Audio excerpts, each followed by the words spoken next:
Terima kasih Biba, saya Julius Ibrani dari TPAI.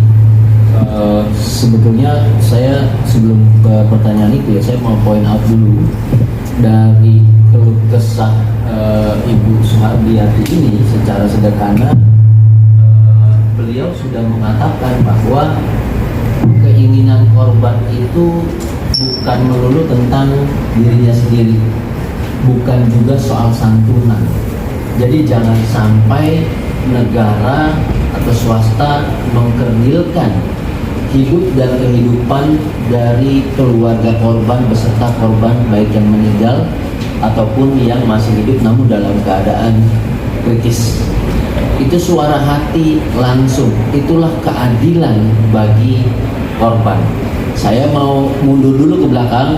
Saya berharap teman-teman juga meliput menyiarkan secara holistik bahwa satu, saya ingatkan kembali, para korban ini mengalami proses formil resmi dalam perjalanannya hingga menjadi korban melalui fasilitas kesehatan yang resmi negara, ditangani dan diberikan resep yang resmi oleh tenaga kesehatan dengan lisensi dari negara. Mbak Wanda Hamidah baru datang, silakan Pak, kita baru saja mulai diskusi, jadi langsung jawab apanya. Oke, baik, saya lanjutkan. Jadi tidak seperti yang dipropagandakan secara negatif baik oleh pihak swasta ataupun pihak manapun yang mengatakan ini karena salah makan, salah minum, beli obat warungan, itu semua hoax, itu semua kebohongan. Saya harus tegaskan di situ. Dari titik itu, makanya kami merunutkan pertanggungjawaban negara terhadap korban. Ya, sebagaimana yang nanti akan dijelaskan Ibu Putri Elvina, Komisioner Komisi Nasional Hak Asasi Manusia, karena ini berbasis hak atas kesehatan yang cakupannya mulai dari obatnya, fasilitas kesehatannya, fasilitas pengobatan, perawatan, hingga kemudian meninggal.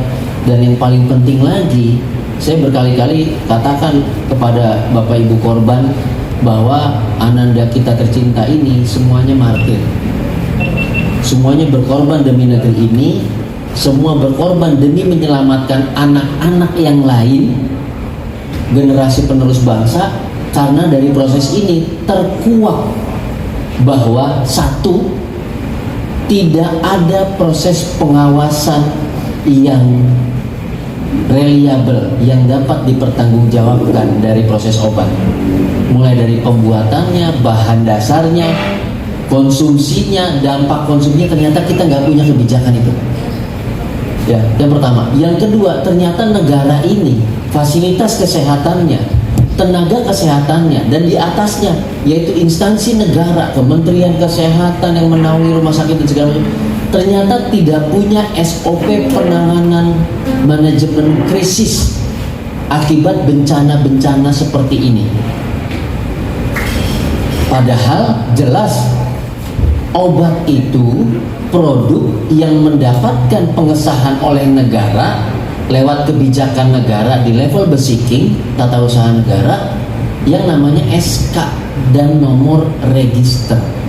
Jadi nggak ada obat yang ilegal, teman-teman sekalian. Jadi runutan pertanggungjawaban negaranya jelas.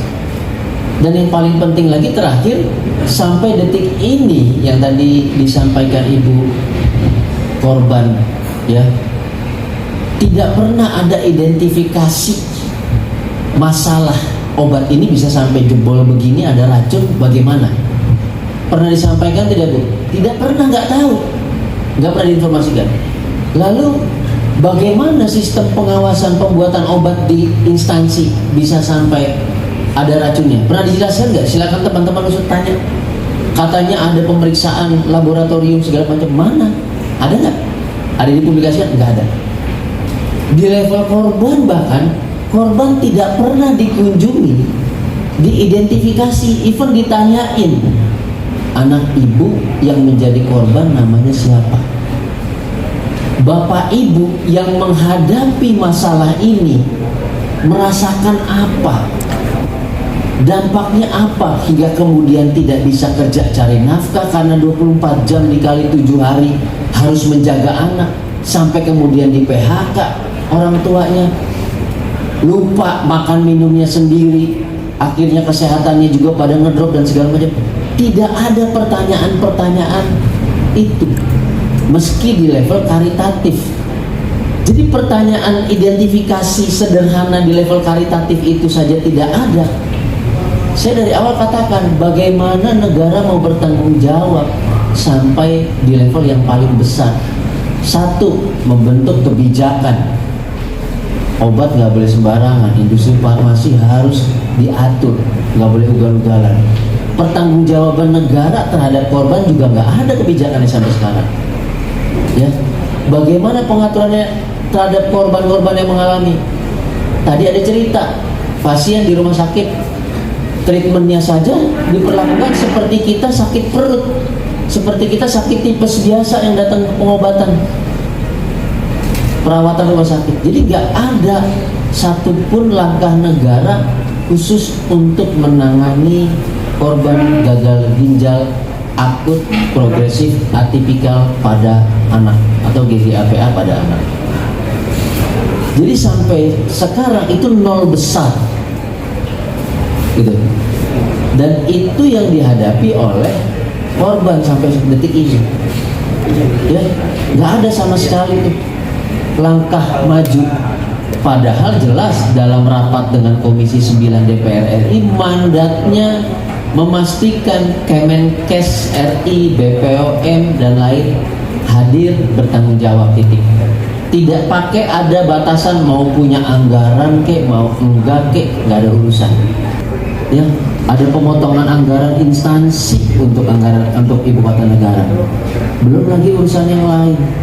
Lantas kenapa untuk masalah anak bangsa ini langsung jawabannya tidak ada? Jadi saya pikir kalau respon dari pertanyaannya sederhana, tapi saya harus menjelaskannya secara holistik. Kalau enggak teman-teman nggak dapat konteksnya